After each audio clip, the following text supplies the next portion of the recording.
He was the most recent Democrat to be elected governor of Missouri, serving from 2009 to 2017. Now, Jay Nixon says he'll serve as the ballot integrity director for No Labels, a nonprofit political group claiming to support bipartisanship and centrism.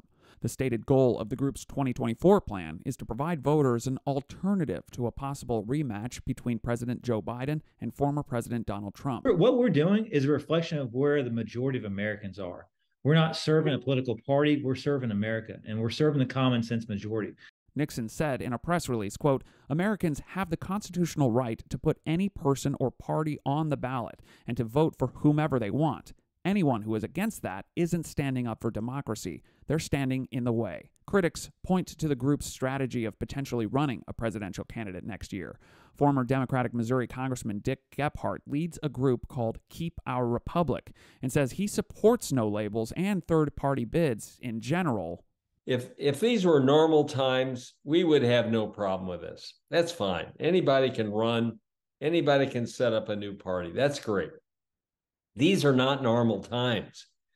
We miss having a broken election in 2020 by a whisker, only because Mike Pence and 6 or 7 Republican state electoral officials stood up against the pressure from former President Trump did we have a valid election. Gephardt says because of how close the 2020 election was in key swing states, and because of recent polls showing many Americans still support the former president, a third-party candidate this cycle would favor one candidate over the other. Our messaging in the swing states, especially because they have the greatest leverage on an election, will be to say, if you vote for the no labels candidate, you're voting for Donald Trump, because that's what we believe is the case.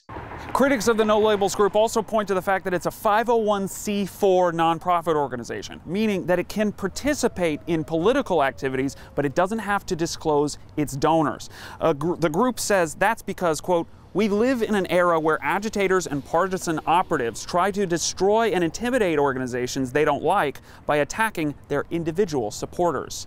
In Jefferson City, Joe McLean, News 4.